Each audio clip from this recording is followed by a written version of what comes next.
आगे जरा आपको बात बताते हैं तालीम की, क्योंकि एक और रिपोर्ट सामने आई है और मरकजी वजीर तालीम की तरफ से रिपोर्ट को जारी कर दिया गया है और नेशनल स्कूल ऑफ इंडेक्स की रिपोर्ट सामने आई है और उस इंडेक्स रिपोर्ट के अंदर पंजाब, तमिलनाडु, केरला ने टॉप पोजीशन इख्तियार की है। मरकज की तरफ से सालाना रिपोर्ट जारी होती है कि किस रियासत के अंदर कितना काम हुआ है। उस हवाले से जो बड़ी तीन रियासतें पंजाब, तमिलनाडु, केरला लगातार जो है वो उन्होंने अपना दर्जा परफॉर्म किया है, लेकिन जम्मू कश्मीर के एतबार से उन्होंने जो ग्रेड इंडेक्स हुआ है उसमें परफॉर्म जरूर हुआ है, लेकिन इंप्रूवमेंट इन पोजीशन थोड़ी सी आपको जरूर दिखेगी, लेकिन टॉप 10 में जगह बनाने में कामयाब नहीं हुई है। जो पहली 5 रियासतें हैं जिन्होंने 90% इस सर्वे के अंदर अपना इंडेक्स पूरा किया साल 2019-20 के हवाले से, उसमें ग्रेड लेवल 2 उसमें ग्रेडिंग की गई है। इस बार नंबरिंग के बजाय ग्रेडिंग है जी। लेवल 2 या ग्रेड 1++ में जिन्होंने परफॉर्मेंस ग्रेडिंग इंडेक्स पीजीआई की तरफ से जो 2019-20 की रिपोर्ट सामने रखी गई है उसमें पंजाब, जैसे मैंने आपको पहले ही कहा, तमिलनाडु, केरला और union territory Chandigarh, Andaman Nicobar island, ये कैटेगरियां आई हैं टॉप में। उन्होंने 901 से 950 तक के नंबरात भी हासिल किए और 1000 तक की उछाल भी उन्होंने मारी है। ये ग्रेडिंग और नंबरिंग का सिलसिला सरकार की तरफ से था। इसके साथ साथ जब आप जम्मू कश्मीर के एतबार से देखेंगे, अच्छा पहले जरा इस बात को ध्यान में रखिएगा, ये जो पीजीआई रेट परफॉर्मेंस है इसमें school education based data drawn जो किया गया था वो लिया गया था डिस्ट्रिक्ट इंफॉर्मेशन सर्विसेज से और ये लगातार इसी से चलता है। और सर्वे की एक्टिविटीज में क्या था जी, नेशनल एक्टिविटीज्म कितना है, सर्वे मिड डे मील्स क्या है, पब्लिक फाइनेंस मैनेजमेंट क्या है और फिर जो एजुकेशन का स्टैंडर्ड है वो किस तरीके का है। और इन सभी क्लेमों के बीच जहां पर सरकार जम्मू कश्मीर इंतजामिया ये दावा कर पेश कर रही थी कि मामला जी बेहतर हो गए और हर एक चीज अच्छी हो रही है, जम्मू कश्मीर के अंदर अब हालात ज्यादा बेहतर नहीं है और परफॉर्मेंस ग्रेड इंडेक्स जो है जो जारी कर दिया गया मरकजी वजारत तालीम की तरफ से, उसमें जी बात साफ कर दी गई है कि जम्मू कश्मीर 53 से 103 तक आ गया है, यानी 53 लास्ट था, 103 तक आ गया है और कोई चेंज जो उसकी 33 वाली पोजीशन में थी उसमें कोई भी चेंज जो है वो नहीं हुई है। तो इस तरीके से दावे अपनी जगह है, लेकिन जो रिपोर्ट सामने आई है उसमें यह साफ कर दिया गया है कि जब मुख्तलिफ ज़ुमरू के हिसाब से जम्मू कश्मीर को देखते हैं तो तालीम के मयार में थोड़ी सी बेहतरी जरूर है, लेकिन जो उम्मीद लगाई जा रही थी उसमें बिल्कुल भी वो खरे नहीं उतरे हैं। बढ़ते हैं जी आगे, आसिफ एक और खबर की ओर। बिल्कुल A++ कैटेगरी जो जारी हुई है उससे भी जम्मू कश्मीर बाहर है और ये किस बेस पे होता है, एक लाइन में आपको बता दें, वजारत तालीम ने जो इंडेक्स जारी किया है एक तो सहूलियात बढ़ाने पर और दूसरा इंफ्रास्ट्रक्चर आपका कैसा है उस पर, लेकिन दूसरी तरफ महकमा तालीम की जब बात हो रही है जहां पर पिछला जो दर्जा था उसको बेहतर करने में महकमा अगर नाकाम रहा है तो उसकी कई वजूहात हैं।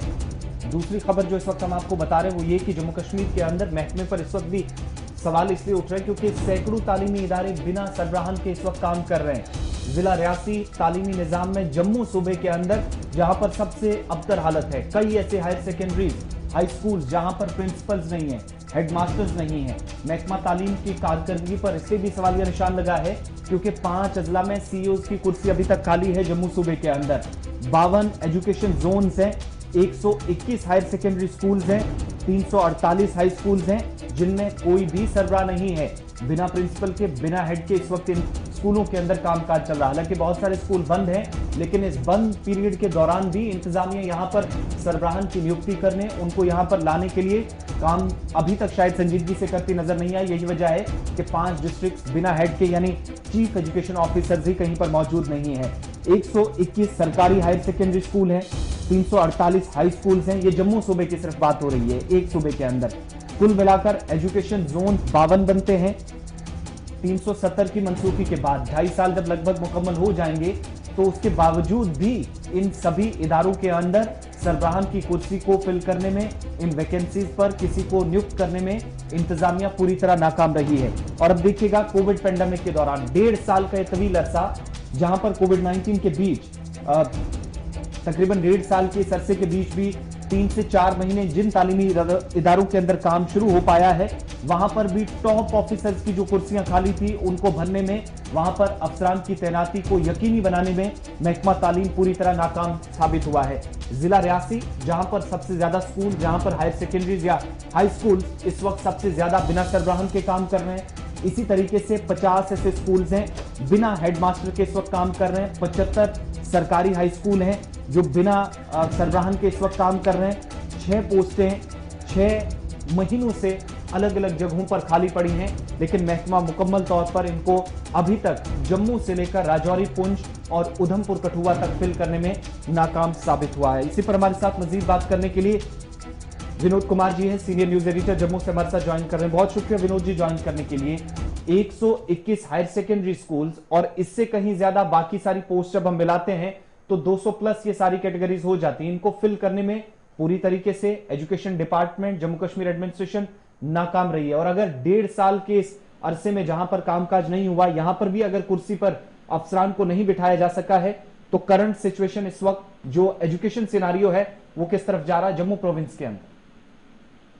देखिए आसिफ, ये एजुकेशन सेक्टर हो, पावर हो, पीएचजी हो, हेल्थ हो, ये प्रायोरिटी सेक्टर होते हैं और इनमें अगर इस तरह से कोताही बरती जाती है तो कहीं ना कहीं ये बड़ा सेटबैक है।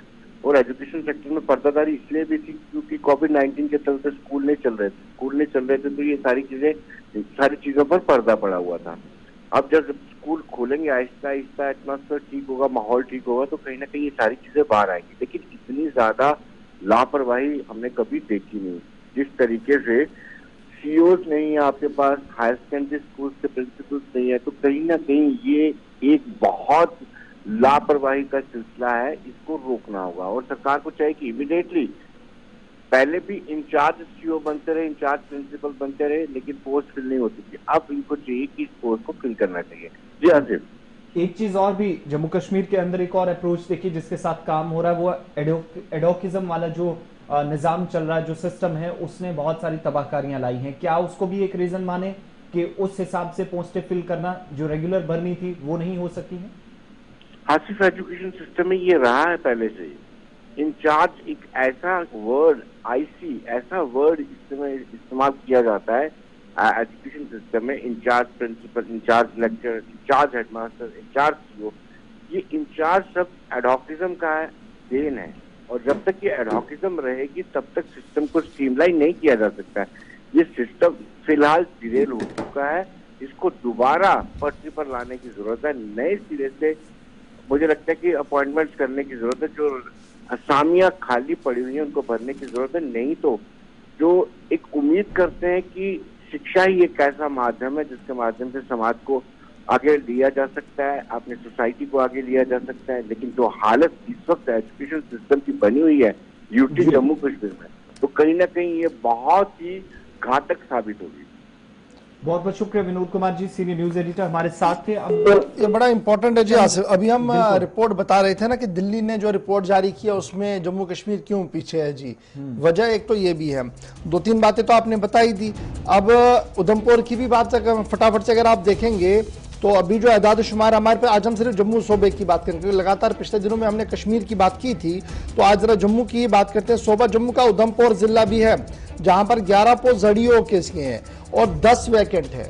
अब जडीओ का मतलब होता है कि जोनल एजुकेशन अफसर। ये जोनल एजुकेशन अफसर पर बड़ी जिम्मेदारी होती है कि वो जोन के अंदर जितने भी टीचर हैं, हायर सेकेंडरीज है, स्कूल्स हैं, तो उन पर नजर रखते हैं जी। लेकिन यहाँ पर 10 में से जो 11 में से जो है वो 10 के 10 खाली पड़े हैं, सिर्फ एक के पास आपका ये है। उसके साथ साथ जब आप देखेंगे इस पूरे जिले की ओर, तो ये जिला भी बहुत बड़ा है, पहाड़ी जिला है, दूर दराज का इलाका भी है, लेकिन कुल मिलाकर 52 हायर सेकेंडरीज है। और उसके साथ साथ 52 हायर सेकेंडरीज में अगर आप देखेंगे तो 12 से ज्यादा ऐसे हायर सेकेंडरीज है जो अभी भी हेडलेस है, यानी वहां पर प्रिंसिपल्स ही नहीं है।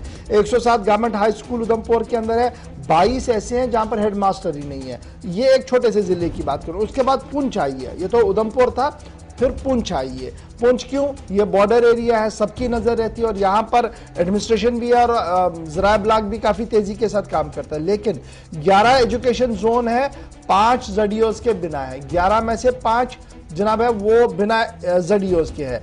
11 higher government high secondary schools हैं, और उसमें भी अगर आप देखेंगे तो सूरत हाल ज़्यादा बेहतर नहीं है, उसमें 6 के पास है ही नहीं, आपके पास इंतज़ाम ही नहीं है। और फिर 28 हाई स्कूलों में आपका हेडमास्टर ही नहीं है जी, 70 से ज़्यादा हाई स्कूल है आपके पास, 28 में आपका हेडमास्टर नहीं है। तो इस तरीके से जब आप एक एक डिस्ट्रिक्ट पर नज़र डालेंगे तो पता लगता है कि हर ज़िले के अंदर शोबा तालीम जो है वो एडहॉकिज्म पर चलाने की कोशिश की जा रही है। और ये जो एडहॉकिज्म है उसने पूरा निज़ाम दरहम बरहम करके कर रख दिया है। और जब आप तालीम के आला जिम्मेदारों से बात करते हैं, पहले तो आजकल वो कतराते हैं बात करने से, लेकिन अगर करें भी तो वो ये कह रहे कि matter is under active consideration, ये जुमला होता है जी, matter is under active consideration, बहुत जल्द जी ये मामला सुलझ जाएगा। और पिछले 2 साल से हम यही सुन रहे हैं कि एक्टिव कंसिडरेशन में है जी, बहुत जल्द सुना जाएगा। इससे पहले भी जो कमिश्नर सेक्रेटरी हुआ करते थे लगातार ब्रीफ देते थे, कहते हैं बहुत जल्दी जी मामला बेहतर होने हैं जी, हम एडवर्टीजमेंट कर रहे हैं जी, हम टाइम बाउंड प्रमोशंस करें और आगे बढ़ने की कोशिश करें। लेकिन जमीनी सूरत हाल जो है वो आज आप आसिफ ने आपके सामने